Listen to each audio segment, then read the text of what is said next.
Today, I'm chatting with Dr. Julia Raz, owner of Golden West Organizing in the greater Los Angeles area. Julia launched her home organizing business about 2 years ago, and since then, she's hired a team and has been featured on tons of media outlets, including CNBC and the Minimalists podcast. I'm super excited to chat with her today about cold pitching, gaining visibility in press, and having tenacity in building a pro organizing company. Welcome to the show, Julia. Thank you so much for having me, Melissa. I'm really excited to be here and to chat with you. Yay! So tell us about yourself, Julia. What called you to get into this crazy field of home organization? I think, like so many people, this was not what I thought I was going to be doing with my life initially. After being an academic for 12 years, which is something I still do. I still teach college classes. I get asked this all the time. Are you still doing this? Yes, I am. I still love teaching, and I teach a variety of communication-related university classes, such as public speaking, interpersonal communication, media-related classes. But after years of doing that, the pandemic happened. And then all of a sudden, I went from being in the classroom in front of groups of people every day to being at home. I had already taught online for years, so that transition wasn't really hard, but not being around people at all, that was hard for someone like me, because I do identify as a pretty extreme extrovert and I love being in large groups of people. So I had all of this time on my hands and all this time in solitude in this room that I'm talking with you from right now to start thinking about what else I might want to do with my life. I think, like so many people, we reconsidered our life path during the pandemic. And probably a year before the pandemic, I had discovered minimalism and started decluttering my own belongings. I went to an exhibit at the Skirball Museum, which is local here in Los Angeles, which was displaying Sarah Berman's closet. This exhibit originally was at the Met, and then they had it here. It was one of the most powerful things I've ever seen in my life, as a display of minimalism. Just beautiful. I was blown away. One of the things, I don't think you can see it, but like a book on this shelf is about that exhibit because it's that meaningful to me. And so then I started reading a lot about minimalism, watching documentaries about it, including the Minimalists, and I let go of at least 80% of my personal belongings. So not my family's, but my own stuff. I have always had a problem with being really sentimental with my belongings, like everything. Even yesterday, I donated a coffee table, and I was sad about it because of all the memories that I had associated with it. And I know the memories aren't gone, but I felt this loss. So I'm not immune to clutter, and especially emotional clutter. So I decluttered my whole house. My friends and family started noticing again. This is pre-pandemic. So then during the pandemic, I had continued to kind of simplify my home, and talked with some friends who said, I think you're good at this. I'd already kind of offered services for free to them anyway, pre-pandemic, whenever I go to their house, like, we could do this. So I decided as my New Year's resolution in January 1, 2021 is the anniversary of my business, because my New Year's resolution was to try this as a business. I wanted to initially do it as a side hustle because I was teaching full time. And so what I did is that I contacted friends, family, and neighbors and asked, in the pretty early pandemic, who would be willing to let me come to their house to organize for, I think I offered like 4 hours for free in exchange for some photos and testimonial. And so I did that for about a month before I got my first paid project. And really the rest is history. It definitely has exploded much more than one project a month. And it's now my full-time job. I do still teach part-time, but I live and breathe organizing at this point. And now this is, it feels like, well, this is the next big stage in my life. That is so cool. I love how you made the joke. Yeah, it was my New Year's resolution. Well, clearly you stuck to it, because here we are almost 2 years later. And that is honestly how most of the folks here in the Pro Organizer Bootcamp community get started, where they think of it, they get the idea, oh my gosh, hey, I'm really good at this. Let's create a side hustle. Maybe you're working full time. You do that friends and family road show, as I like to call it, put the show on the road and see who wants to join in on your organizing gifts and talents. And then, like you said, the rest is history. That is so cool. How did you come up with your business name and all of your cool branding? Because I love a good yellow. Oh, thank you. Yeah, I do love yellow too. You know, gray is my first favorite color. I like neutral tones, but I love yellow. The reason why I went with yellow is that I felt like, especially as someone who aligns myself with minimalism, that a lot of minimalism are neutral tones, white, black, gray. And in researching, and this is a big part of my, I guess, PhD background coming in, I have researched home organizing more than probably the average person. Not only have I read every book that I possibly could read on this, but I also have done a deep dive into so many other organizing businesses and how they present themselves to the general public. So that's been a big part of how I came up with my yellow, is that I wanted something fun and happy and feel good, like sunshine. I wanted it to look like sunshine because that's how I want people to feel when we're in their home. And I designed the logo myself because and with the yellow, I really wanted it to be a home is where the heart is kind of logo. And I wanted it to be something simple. In terms of my business name, I started my business under another name, and it was called Organizing by Julia. Now, I did not at that time initially have done the amount of research needed, which is something I would always recommend to people. Later on, months later, I find out there's another company called Organize by Julia. I was like, bad choice. And then I also, in all of my, my deep research, found so many organizers were naming their business with their first name on it. And I felt like this was incredibly limiting as someone who wanted to scale. And also in doing research on trademarking, which my business, Golden West Organizing, is currently in that process. It's going to be at least a year till I get that done. I learned a lot about what kinds of phrases get trademarked too. So my business name now, Golden West Organizing, which I changed in the second year of business, the beginning of the second year of business, is named after my grandfather's business. He had a mobile home company called Golden West Homes here in California. And it is not affiliated with Golden West College. There's a street Golden West. There's a lot of other companies called Golden West, but it's named after his company because he was really an inspiration for me as an entrepreneur. He's no longer alive. He died in '92. It's been a long time, but he did not have any background in business at all. He also didn't have any money. He was just figuring it out, and he eventually ran and, until for his whole life worked on this mobile home business. So it's named after his company. And also, like I was saying, it doesn't have my name in it anymore, which is better for scaling it, because then they're not always like, where's Julia, right? It's not about that anymore. And also I like the story. I should also mention Golden West, part of where the name comes from is that my mom's maiden name is Golden. It's my middle name also. So my name is Julia Golden Roz. So it's part of my name. It still has my name in it, but not my first name anymore. Right, it's still part of you. When I first shared this, which was to my team at the first anniversary party, I was crying a lot because I got so sentimental thinking about how significant this name is to me. That's awesome. Yeah, I love the yellow, the fun, the happy, it feels like sunshine. Totally agree with you on the not putting your name in your business. I've said that on a few different podcast episodes here for our listeners in the past. Also, if you are listening to this and you're maybe just thinking about starting an organizing business, be sure to watch my YouTube video called Watch This Before Naming Your Business, because this is exactly what we talked about, as well as for folks in the US, checking out the USPTO website, the Patent and Trademark Office site, doing a quick test search, and then making sure that you're not stepping on anyone else's toes. Because I have heard this so many different times, Julia, where it's like, I made the whole logo and the branding and the whole thing, and then womp womp, somebody else has the name, right? I wish I had watched that video before I named myself. Like I said, I feel like I did it in the reverse order, where then after finding that out, I also, Organizing by Julia, I was abbreviating it as OBJ, and that is trademarked by a professional athlete, those initials.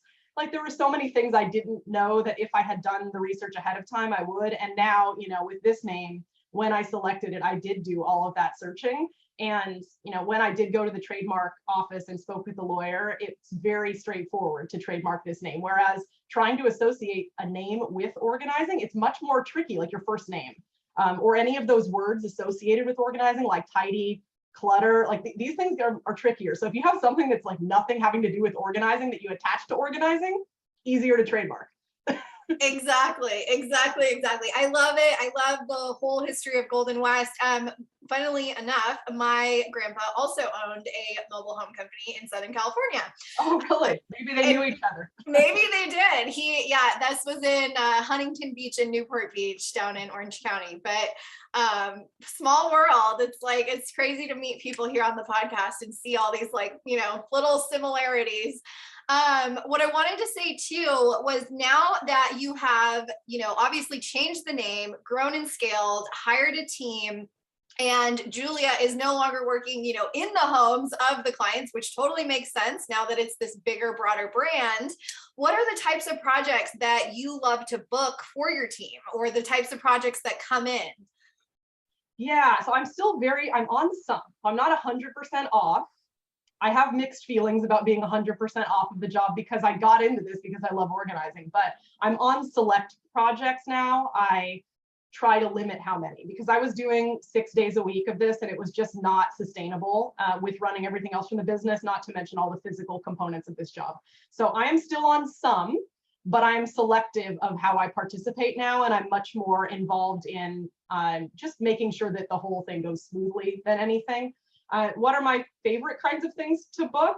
I think that in general, I like working with clients that are, kind people and enjoyable to work with. I think that this would be true in any customer facing business, is that my favorite kinds of projects are working with clients who are really eager to declutter, get organized. They're just ready, and also that we mesh really well. I always tell prospective clients that, and I said this on the Minimalist podcast too, that hiring an organizer to me is like looking for a therapist, in that you want it to be a good personality fit.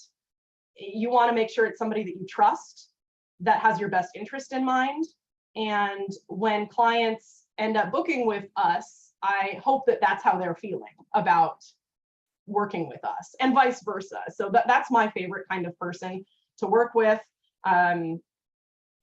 But yeah, for me, it's more about the type of people than I would say like the spaces that we work in. I love that. That is so, so true. I do believe that every single organizer has their own unique twist on things, their own unique style about them, their energy about them. Some organizers aren't for some clients, and vice versa, right? Some clients, want to move at a snail's pace and really take the time and really think things over and talk everything out. I don't have that energy. I'm like, let's get the trash bags. Let's go. Let's do this. Also why my other side of the business is Pro Organizer Bootcamp, right? You're coming to a boot camp. You're not coming to Pro Organizer, sound bath session. Like, this isn't what we're doing, right? So it is so true on the energy side of things, where, like you said, like any customer support job or any customer service job, if it's a kind person, if it's somebody that's open to the help, right? If it's somebody that wants to make progress and help you help them in a way, that's always going to be an awesome fit in my book too.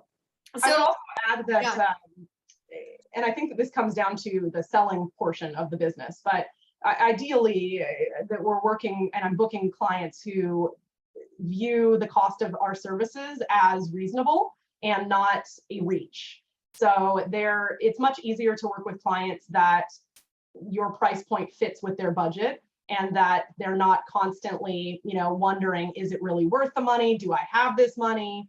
It's much easier when you know that they're comfortable with the money, because otherwise it can cause some conflicts on the job when, again, like they're like really reaching to try to spend for this, or they're really maybe even putting unrealistic standards on you because of the cost. So ideally, when I'm booking someone, it's, when I go over the finances with them, it's a good fit, and that they're not making a poor choice for themselves. Yes. So true. I think it's hard when I think of my own self, where I'm like, okay, if I go get my hair done and I'm not doing the box dye thing anymore, then guess what? Like, it better be worth the $300 to go get my hair done instead of doing the $5 box of color at home, right? Like, show me the value proposition there. So yeah, I totally see that. I think, obviously, serving a more luxury clientele, a more upper middle class / upper class clientele, especially in this day and age, is important, at least for those in my Pro Organizer Bootcamp community, because I feel like the middle class right now is, just not necessarily our client base anymore. I think back in the day, it could have been back in the day when, you know, the economy was booming and gas wasn't $7 a gallon like it is probably where you are right now. But yeah, I think, like you said, not making them have a huge leap and a huge stretch because it can get into icky territory. I'm glad that you brought up the, you know, like luxury space or upper middle class or upper class. I personally don't use any of that terminology in how I phrase my business and brand myself on purpose. Because to me, and again, people can disagree with me on this, but personally, I find those words a bit pretentious. And I think there is a way to still serve that population without having to say, yes, I work with celebrities. Yes, I work with rich people, you know, like as explicitly. I think that there are ways that you can still come across as serving those clientele without explicitly using that language. And this is, I'm giving some of the strategy of my branding that I'm happy to share, is that I've been told I come across as very down to earth and relatable while I'm still serving those people. I just don't use that language. And I also don't broadcast publicly who I work with a lot of the time too, which is on purpose. You know, like, I don't know, just sharing a little bit more about getting to those people without having to use the word luxury in how you brand yourself. Mm-hmm. Yeah. So let's talk about making it happen. So I know that you were on the Minimalist podcast, which is obviously huge. How have you been putting yourself out there, cold pitching, you know, really being tenacious in building this business from the ground up? I have no problem with people saying no to me or ignoring me. I'm at a point in my life, and I think I attribute this a lot to my background as an academic, is that for years in my doctoral program, I was told all of the things I was doing wrong for years. I don't think this is an effective way necessarily of coaching someone, is to just negative reinforcement, but I was used to being kind of beaten down for many, many years and told I wasn't good enough. And as much as I don't think that that was effective, it did make me really strong as to who I am today. So I personally am generally unfazed if I get no's. So I'm not afraid to put myself out there. I've been really fortunate that with some of my media exposure, they found me. How did they find me? It's been a variety of places. Sometimes it has to do with how outspoken my clients are on social media about me, especially on Facebook. And so I've had some media outlets find me that way, seeing, oh, look at over the course of this much time, everybody is saying how amazing Julia's business is. And other times I have just emails, because there's no harm in doing that. Now, I don't just send an email like, hi, I'm Julia, I want to be on your show. I give a lot more thought into it than that, because I think that just like when you're selling your services to a potential client, to get on a certain type of media outlet, you also need to make sure that the pitch is appropriate for the media source and also unique. And so for me, and I believe this to be true, and I say this for all my public speaking students, that we all have our own unique story and voice to bring to the table. It doesn't matter how many other organizers are out there. There is something unique about each of us that we can say differentiates us. And that's something that I did in how I presented myself on some of these outlets. But like CNBC and Redfin, they found me. So I didn't do anything there. But with the Minimalist, I reached out to them. And one of the, and I got a little bit of feedback from their producer about why they selected me, but not a ton.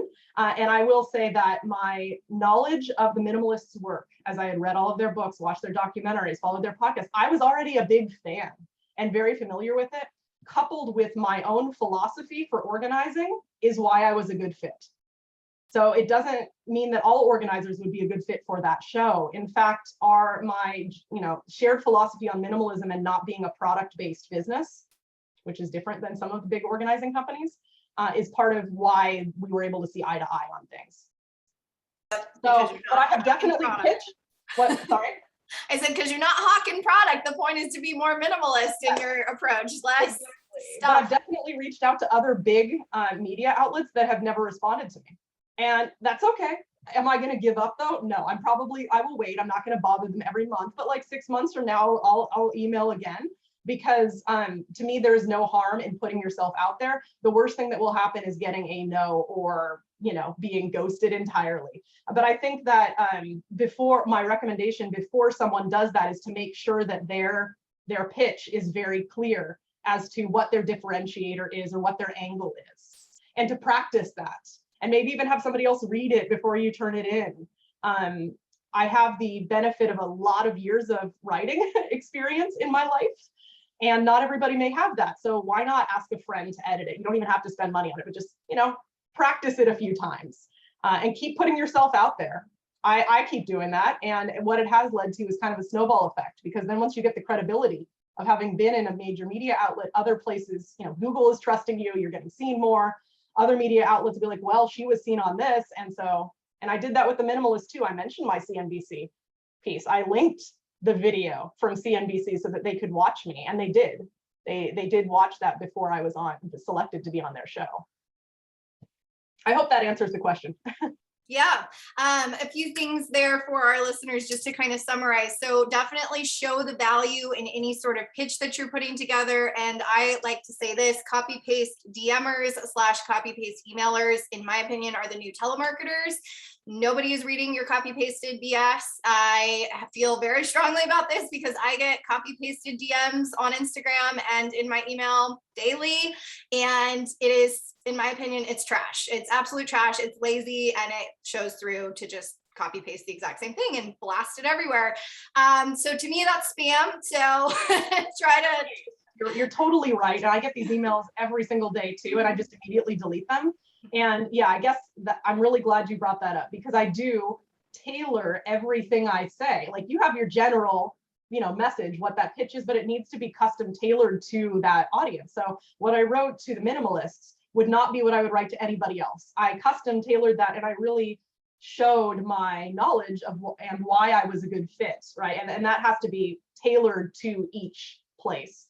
And I think no matter how small the media opportunity is, that's okay too, because you can always view, I tell this in public speaking too, is that any opportunity you have a chance to speak is practice for the next job interview, the next date, whatever that experience is.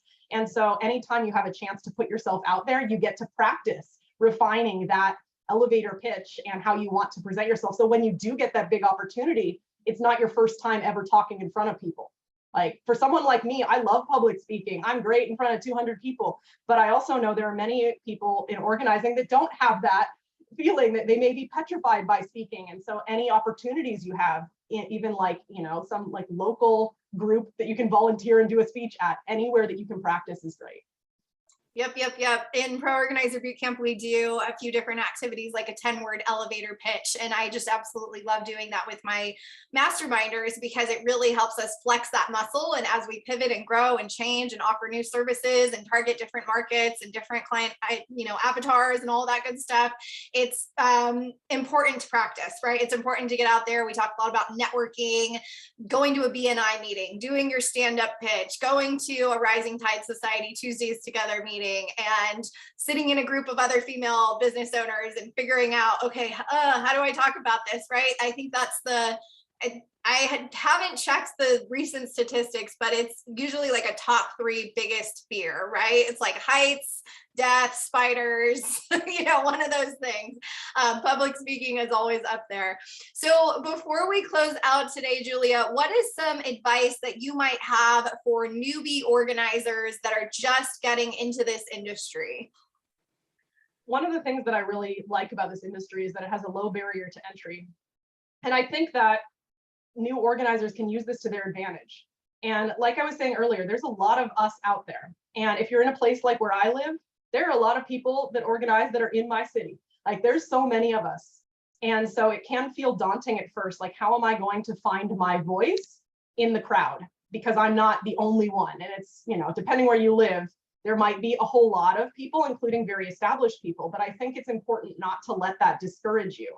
And personally, I like to research as many companies as I can to understand it's not about a competition necessarily, but just to know how other people are marketing themselves, because then it helps you to position yourself in a unique way.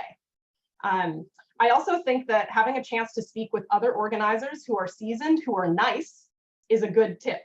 There are organizers that may not be the nicest people, although I can't understand how you can be in this industry and not be a nice person. It just doesn't make sense to me. But it's like when you and I first spoke, I knew that I was going to connect with you. Like we vibe, right? We just do. And so I think if you can find someone else in the industry who is willing to not spend tons of time with you, but even just to go to coffee, you buy them a coffee. I'm really interested in getting into this. Any advice that you can give me? To me, it's always helpful to talk with other people who are doing this and get a sense of not only what's working for them, but what they think are the biggest challenges too. I also think that if you have an opportunity to do some contracting work for other organizers, it will help you refine how you position yourself as a business too. It can be another form of research you do for yourself. You'll get a little bit of money while you do it, but also you can see, oh, they run things this way. Would I want to do that? Maybe there are things that they do that you think are great. And then there are things that you're like, oh, I'm going to do it different than that. And they don't have to know that that's why you're doing the contract work for them. But I think that that can be a great way to kind of figure out your own spot. And then I think what we were talking about friends and family, just putting yourself out there at first, taking it on the road and see what the response is. I also think, and this is just from my experience from hiring team members, is that sometimes people expect the job to be like what they see on TV, like on the Home Edits show, which we always have to think about how reality television is an edited version of reality, not actual reality. So, but I think not everybody has those kind of critical media skills and might watch that and think, oh, this looks really easy to do all in one day. Okay, not keep, thinking about the fact that there's a lot we didn't see. They had like a ridiculous number of people. It probably cost over $100,000 to get this thing done. Like they're not thinking that through. So I think that getting some practice of doing this on the actual job will give you a sense of whether this is something you really want to pursue. And it may not look like TV. It probably won't actually. And that's okay. And I think that it's, for new people, not to set those TV images as your barometer of success, because that's not reality, right? Remember that that's entertainment. Other things of advice that I have for new people, let me think right now. I had so much in my mind. I had it like all written down too last night when I was thinking through this conversation. To not get discouraged if things are slow at times. Things sometimes feel slow to me and I get discouraged. I'm like, am I doing the right thing when it's been like a certain number of days since I've got a call or an email? Don't let it discourage you. It's okay if things slow down, they will pick up again. And also that to never underestimate the power of word of mouth. And that to me, I've not done paid advertising for my business at all. That's not a route I've gone yet. I might at some point. I'm open to it. Word of mouth is so incredible. And it is truly possible to build your business off of word of mouth and not the quantity of Instagram followers you have. Because I'll give an example here. There are a lot of the people that I work with, they have me sign NDAs and I cannot post anything about them, about who they are, no photos, no videos. The world on Instagram doesn't know about them, but they talk to each other. And that's ideal when you have these high profile people who, because you kept the confidentiality, you were respectful of their home, their time, everything, they remember that. And then they text or, they call their friend who is someone like them. And then you do the same service there. And so I guess this goes kind of hand in hand with TV as not being a version of reality. Same thing with Instagram, is reminding new people that just because you see these pictures on Instagram that they may have been, again, like heavily edited and staged just for Instagram, does not mean that you're doing something lesser just because your pictures are from your iPhone and they're not as frequent. I hope that's enough motivation. I feel like I could motivate new organizers all day long because I'm less than 2 years in and it's grown in ways that I never could have dreamed of, truly. Yeah. Yep. And it wouldn't have happened had you not, set that New Year's resolution January 1st, 2021 and said, hey, let's go out and talk to some friends and family and see what happens. So that is the beauty of making it happen, being tenacious in business, just getting started, taking the leap into that fear, right? And seeing what magic might happen on the other side. Thank you so much for being on the show today, Julia. And for those of you listening, you can learn more about Golden West Organizing by heading to goldenwestorganizing.com and also check them out on Instagram at Golden West Organizing. Thanks again, Julia. It's been a pleasure. Oh, thank you so much for having me.